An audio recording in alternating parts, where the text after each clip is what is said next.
Hey, how's it going? It's Tim Brown, and this is the Hook Better Leads podcast. And today I have Dustan Biegler. How you doing, Dustan? Doing real good, Tim. How are you? Love it. Appreciate it. We're Dustan's of Apple Roofing. If you didn't know, I'm sure most of you do. We are going to be talking about how to choose business partners in roofing. And we're going to try to scale a little bit from like if you're starting a business now and how to make sure you're vetting people properly, as well as time goes on, we need to invite solid people into our company to help scale it. So how do you choose those people, and how can you make sure that they're ethical, trustworthy, and capable? So yeah, are you thinking about an actual business partner, Tim? Yeah, I'm talking about that beginning business partner. Let's say if you're an early roofing company, or you're a small company, but you feel like maybe you could get a partner and move faster. Yeah, absolutely. And that's what a partner will do, right?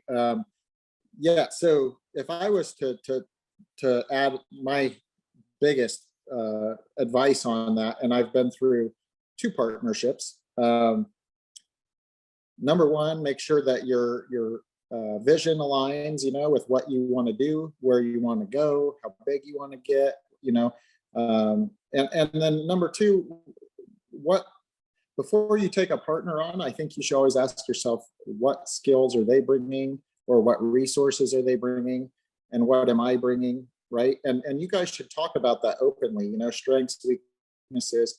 Maybe you need, when you're starting, maybe you don't have money, right? Maybe this guy's got a little bit of cash he can help insert. Maybe you don't have any sales experience, maybe he does, or vice versa. There's all kinds of leadership qualities or experiences that somebody can bring into the organization that will help scale it. But if you guys think exactly alike and have the same skills, then it might not be a great partnership, because you're just gonna layer over each other. And Marcus and I have been partners for a very long time, right? And we expect that there's going to be a certain level of confrontation that happens, right? And we think that's healthy. Yeah. If you're not disagreeing on things, then somebody's not bringing any value. You just have one point of view. So you find somebody that drives you nuts and devil's advocate, so you can have a little fun on the whiteboard and get that other point of view. That's good. So you guys hash it out via whiteboard sometimes. Oh yeah, man. I mean, that would be the first tool I would tell anybody to buy if they've got a partner. Yeah. Buy a whiteboard. You're just gonna get more out of that thing than you paid for it. I'll guarantee you. I love it. So do you consider yourself a visionary or an integrator? Have you heard that? I'm sure I've heard that. I don't really self-identify as either, but I would say that I'm certainly not an integrator. And I don't know.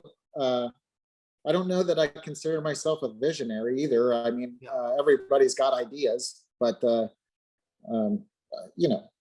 it's tough for me to self-identify as either one, I think. If you could make your own custom name for yourself within, with those two in mind, what would you name it that you think you are? The vertegrator. Vertegrator. Okay. I don't know. You want to grow? Is that what you're kind of saying? You're the grow guy. Do you push the company to grow? Is that part of your? Well, yeah. I mean, there's a little bit of visionary and integrator that has to happen in every organization, right? Like, ideas are worthless. I say that all the time. I mean, hell, there's so many people listening probably right now that have had an idea and watched that idea happen through their life, right? Like, you've probably had that happen. I thought of the heated toilet seat when I was a kid, right? Yeah. But I didn't do anything about it, and now I've got one. So yeah, I had one. Mine was the app that turns off all the other apps on your phone, basically turns it into a Nokia old school phone. And they made that, and they charge like $60 a month for it. It's called Opal. And so, yeah, it's just like crazy that they charge that much money for it. But yeah, I had that idea a long time ago. Well, right. I mean, ideas are worthless without somebody to integrate them, right? So, to me, an integrator is more valuable than a visionary. Um, Mm, I think people with ideas are probably a dime a dozen, and most of our ideas, I literally, Tim, I have a Google spreadsheet called ideas, yes. and when I have an idea, guess what I do? I go write it down on there, and then I forget about it. And it's there. And then I go back and I'll look at it in like, a year or 6 months. Or wherever, whenever my next one pops up, or, that's document worthy. And I look at it and I'm like, that was not a good idea. So, right. Like it's my way of tabling things that Yeah. are going to steal my attention right now. That is And so good. And I think more of us need to table more ideas, weirdly. yeah. I mean, if you try to go execute on all of your ideas, you're never going to execute anything, right? Mhm. It's one of those less is more. The closest I've come to that currently is my wife makes me wait 2 weeks. So my wife's basically our integrator right now, and like she makes me wait 2 weeks before I like roll out a new initiative. Cause I usually have an initiative like on the weekend or something like that. I'm like taking a shower. I'm obsessed with my business's growth. And I have this idea, and she's like, okay, sounds like it's interesting. Just wait 2 weeks. And then if you still want to do it, so I do the same thing. I need to get that spreadsheet. I love that. What percent of those make it through the 2 week period? Right now it's very low. And it's so funny because a year ago or 2 years ago, I tried to do them all. And I think you undermine your relationship with your team a little bit by Yeah. always doing that and then not following through on every single one of them. So I Yep. think, and you get the cats going like this. They're going back and forth trying to follow you. So I think it's Well, been really good to slow down. change is hard for everyone, right? But if you implement change and then don't follow through with it, it is really, I guess, it's a hit on the morale, right, of Yep. people. Yeah, and probably the way that they look at us as a leader, right? Mm-hmm. Exactly. So So thank God for people that slow us down. yeah. How about now? How do you choose roofing business partners now? Obviously, you guys are going through kind of a transformation. You're combining teams. How do you look at partners now? And how do you kind of make decisions around those people? How do you think about adding partners now? Well, let me first talk about the last, partners, I guess I will, or if you will, right, that I added. It happened to be, Gauge Capital, Mhm. um, and the reason that I did that is because, hey, we have this vision. We want to reach a certain size. We want to attain certain growth, and we want to have certain kinds of opportunities for our people. And without growth, that's not going to happen. And make sure that people here have upward mobility in their career, right? So I know that every entrepreneur, when they get started, there's a certain amount of stuff we know, and we learn a lot along the way. And a lot of us are able to grow our company very quickly, right? But we all get to some point, right, where things start to cap out, right? Whether you're doing 100 roofs, 200 roofs, or if you want to look at it in revenue, right, 5 million, 10 million, 20 million, wherever your cap is, right? And I'm not saying anybody can grow past that, right? Anybody can, but you're going to have to learn new skills to do so, and learn or have different experiences to do so, right? So you can invest in yourself, you can read, you can do all of these things, right? But the experience side of it, and even what is going to take a certain amount of time, for you to be a better leader, to take your team to that next level. To me, I know we could continue to grow our company and what have you, and become better leaders and that, but I know we can do it faster if we brought somebody on with the resources we need, number one, and number two, the skills and experience that we need, right? So for us to go down, Marcus and I were trying to, and actually very close to successfully completing our first acquisition before we met Gage. And I'll tell you what, I was going down that road of trying, becoming very knowledgeable about how to look at acquisitions, how to do integration, what should your day one look like, all of these things, right? And when I look back at all of the time and effort I put into that, and then the skills and the experience that they've brought on board in order to accomplish those things, it was like, wow, I was really spinning my wheels, like learning a new business, really, right? It's a different business. Mm-hmm. And I don't need to learn a different business. So if you want to get to A to Z, like, you're going to get there faster with the right team. And whatever your goal is, if it's money or if it's a certain level of success or whatever it is, right? Speed is going to, money loves speed, money, right? Like, whatever your goal is, it all is going to love speed. Whether it's getting to spend more time with your family. Well, guess what? The faster you get to your goal, the more time you get to spend with your family, right? So I'm a big proponent of bringing the partners on that are going to bring the skills or resources that we need. And that's why we chose like Gage.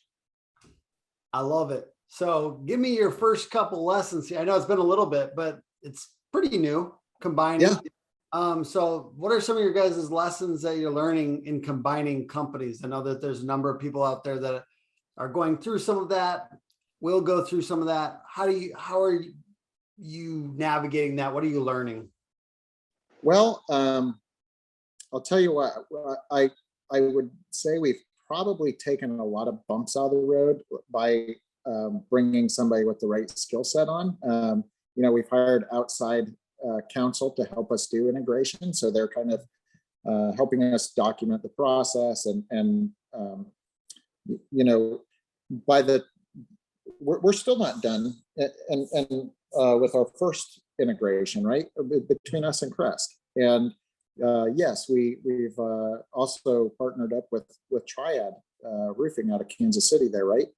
And so I didn't actually know that. Congratulations. Excuse me. Oh yeah. Well, I don't know if I'm supposed to be announcing it. I think our press release comes out this week. Yeah. But at any rate, how big is that company, by the way? About 17, 18 million. Woo! So yeah, I know, right? They're great. Killing it. No, more than anything, it's got some really good talent there, though. Yeah. Highly talented people, great partners. Carrie and Cindy, I've happened to know them for many years, and they're just great people, and it's a great organization. We're just so happy to have them on board. I think it's kind of great. Like, I just want to note here for a second, you've known them for many years. Like, yes, the places, let's say somebody dreams of being in your position one day, because there are a lot of people that do, Dustin. Let's just throw that out there. Okay. By not being the super competitive type, I know that you're competitive, but I'm saying, like, you're not a jerk. You've been friendly with all these roofing companies. Yeah. You have probably created these opportunities, these relationships to, so I'm saying, set yourself up by success. I'm talking to the audience here. Set yourself up for success by not over competing. You know what I'm saying? When you sit there and compete with everybody, then you create resentment, and you can't partner with these people later on, because maybe where you're going is going to be, it's going to be bigger than you currently realize.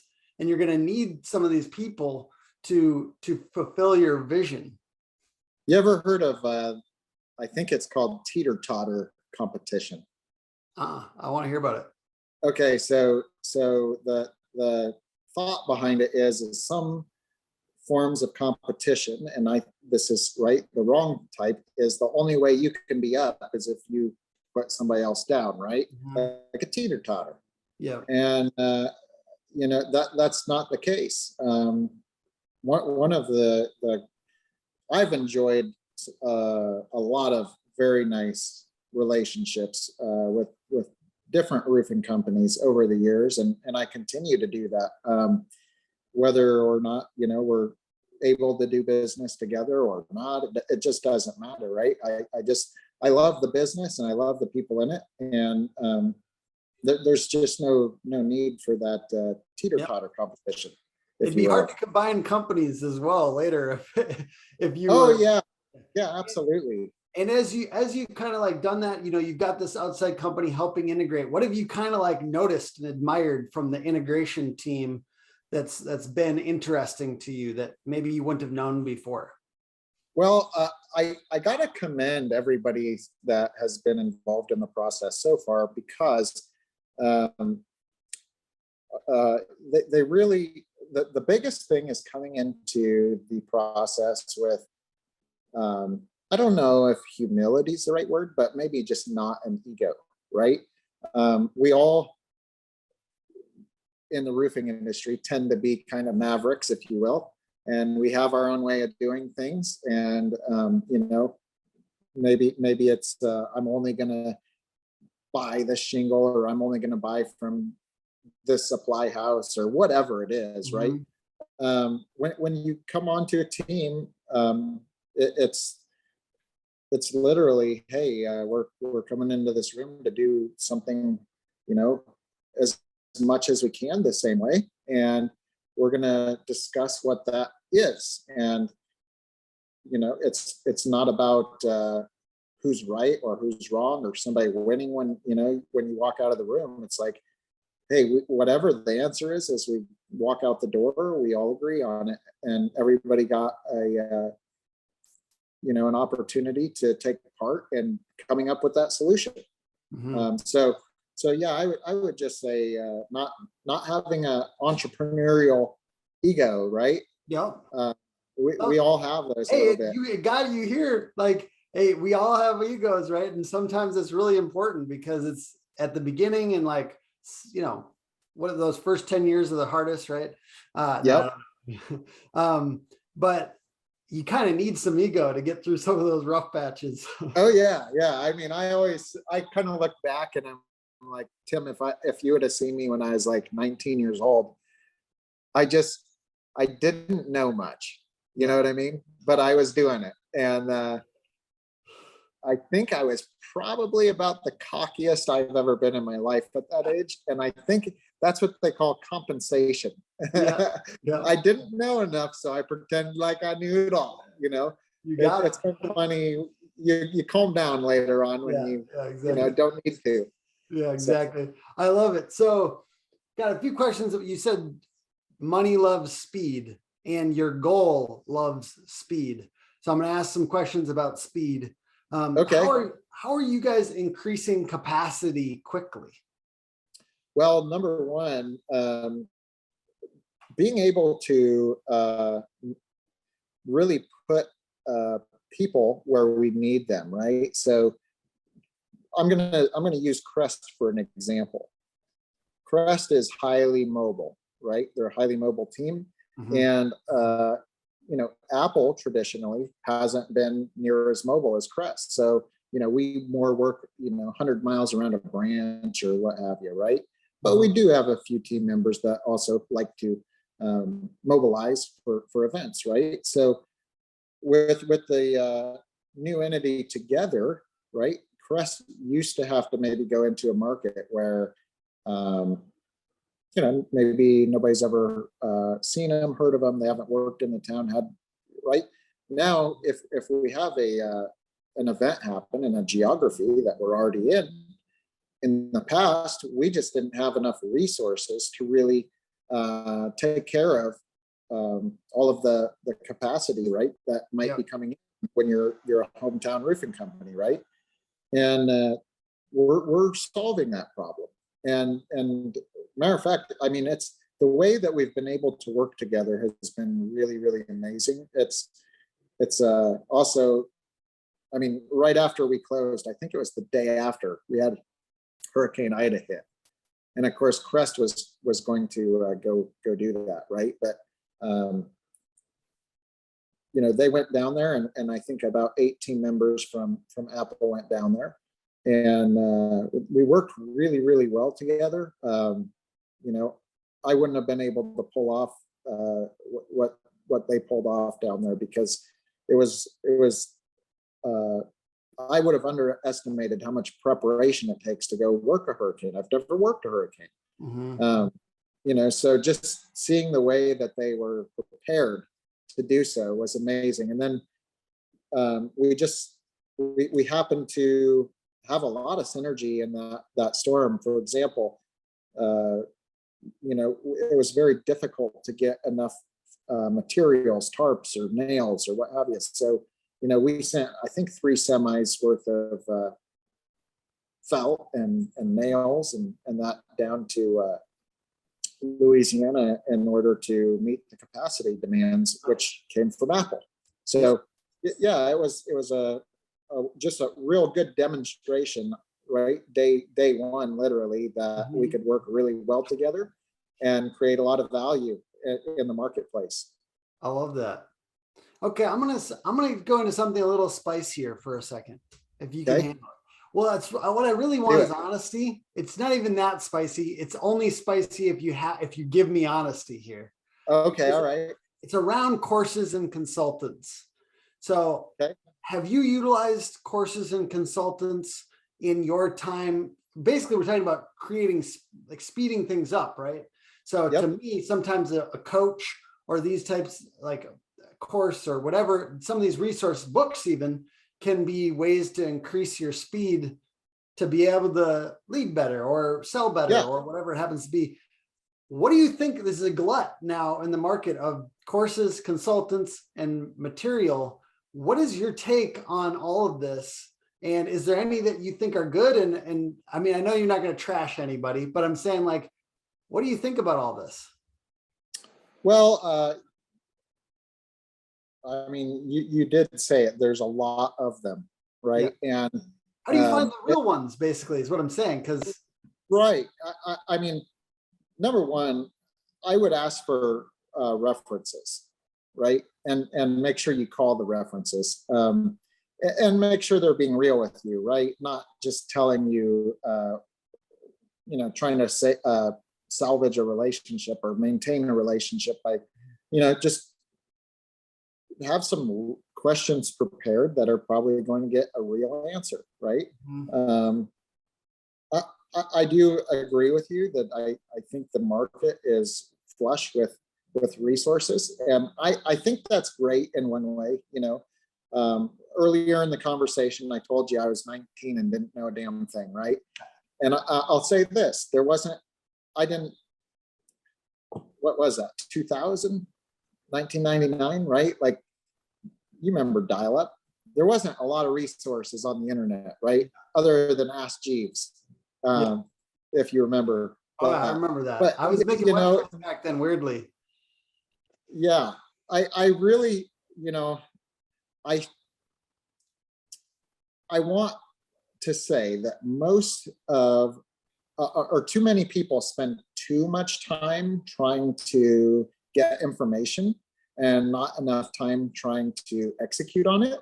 And, you know, it's set in a static place because of it, right? Like, I've got somebody in mind that comes to mind when I think or say this, but somebody that I know studied the industry for years, never started a company, right? And I mean, they were just highly involved and engaged and all these things. And then they finally did it after like 12 years, right? And I just, and their thought is now I won't make any mistakes, right? And I'm like, man, make those mistakes and like recover. And you could have already been probably a fairly large company by now, you know, right? Now that's a really extreme example, That's but a funny example though. it I mean, is. It's just make sure, I feel like what you're saying is make sure that the courses and consultants, you're not so distracted by them that you're not diligently moving forward, making moves, make moves. yeah.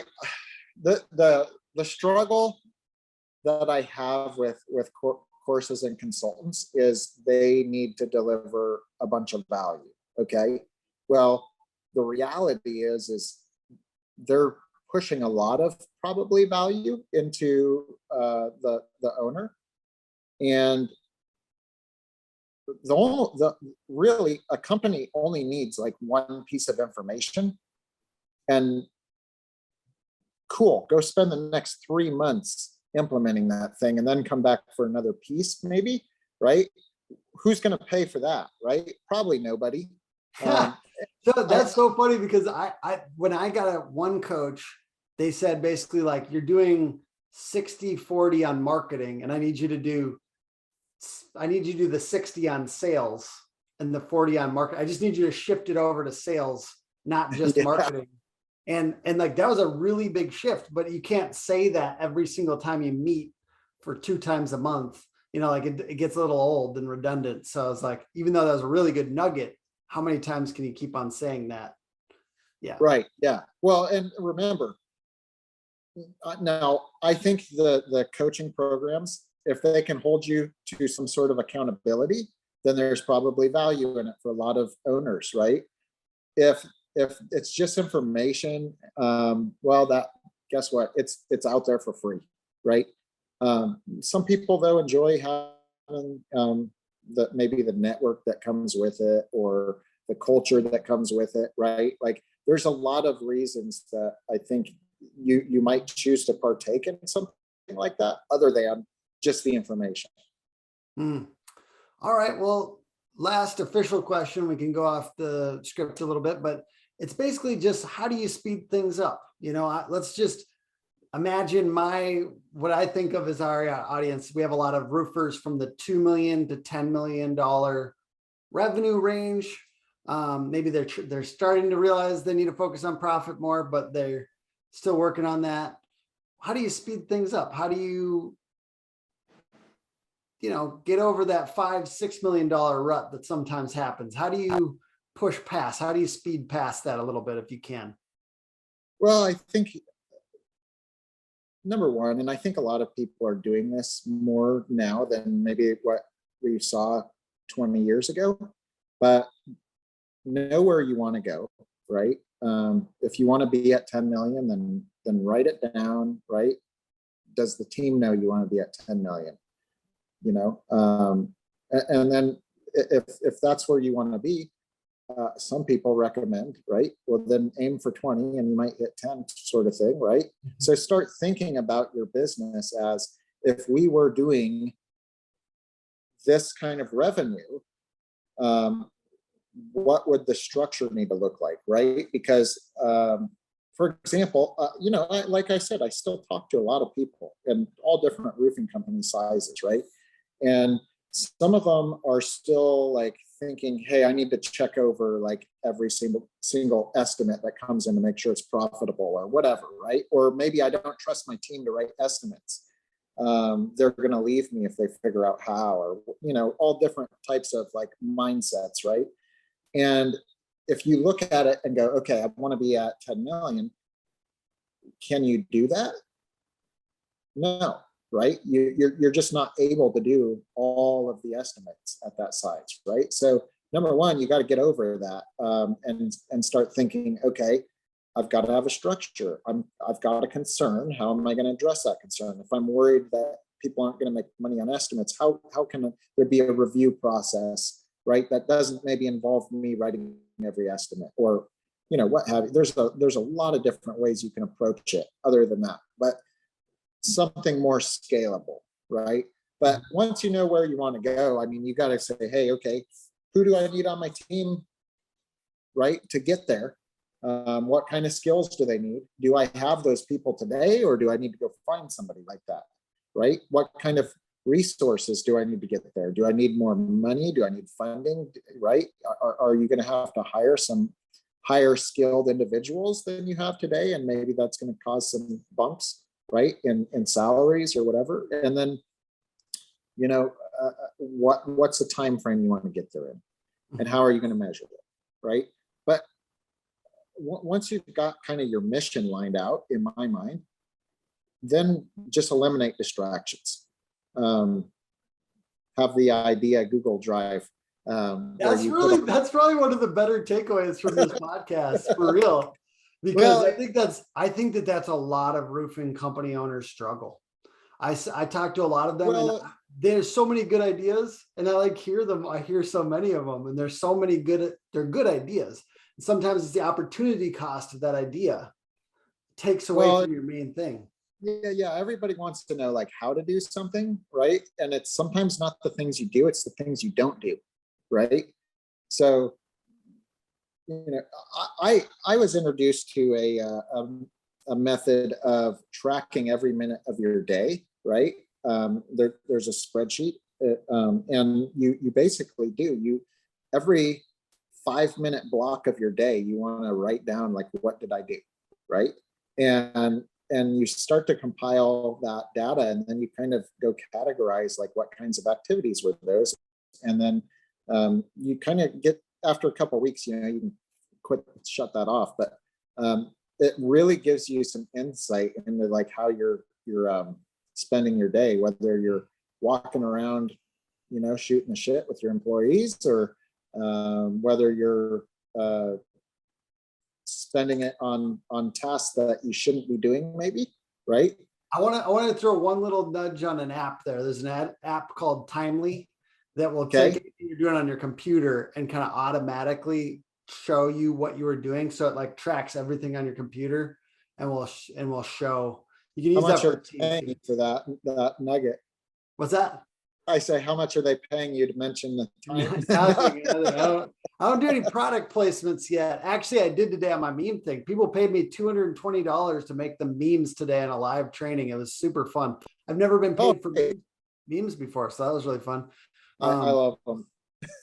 So I appreciate that. I think one of the follow-up questions I had to your last thing was, where are you at on the spectrum of like hire when it's painful and it's already been painful for a little bit in a particular area of the business, or do it ahead of time, like do it 2 months before it gets painful? What is your mindset on hiring?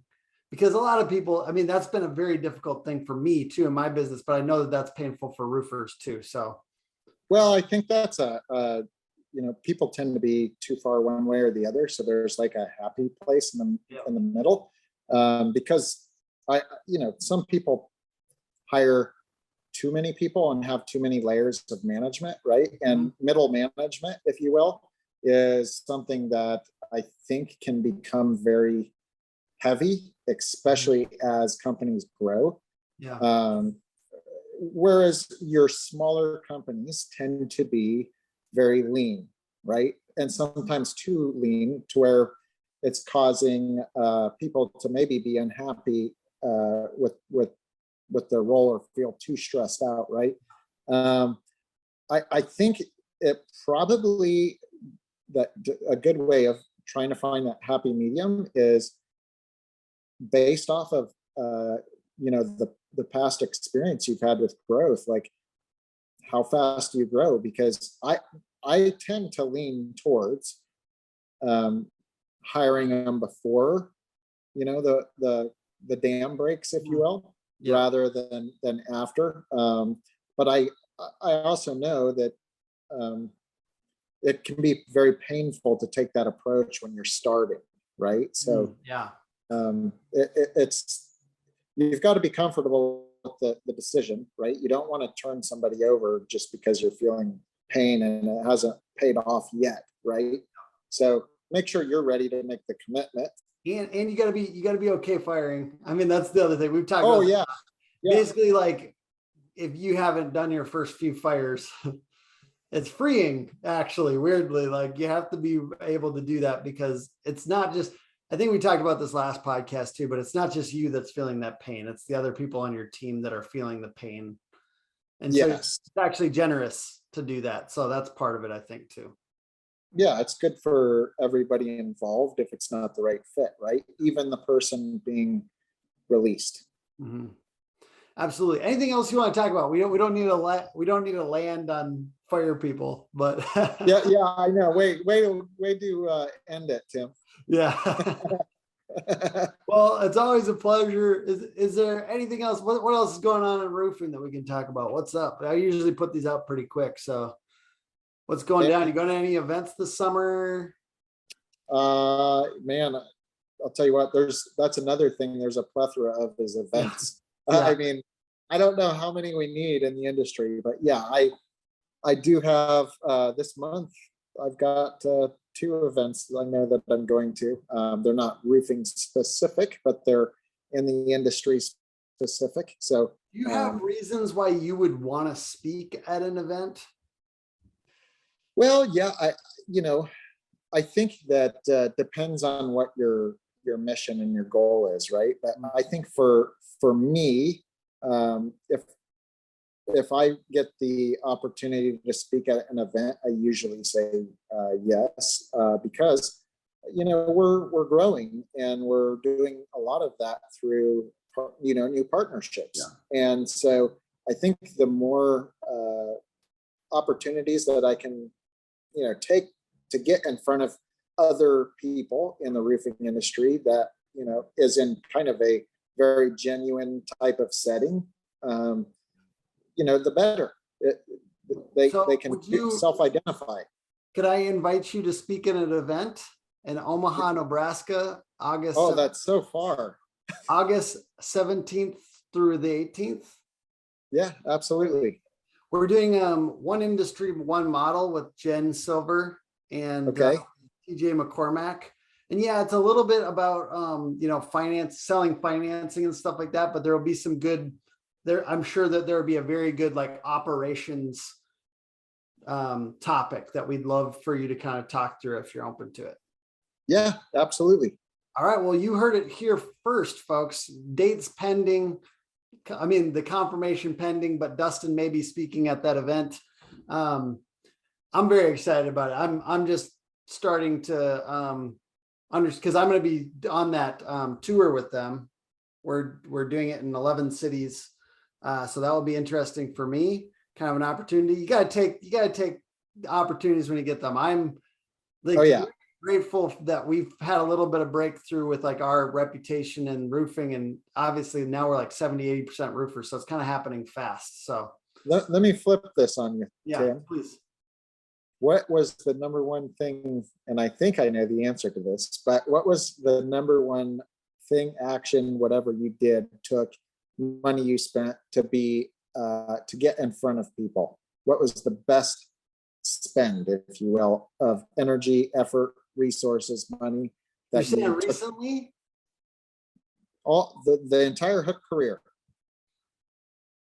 All told, I mean, besides, you're saying niching? Is this a leading question? No, it's not. It's my real biggest number one spend has been organic. I mean, my entire business has been built on Google traffic originally.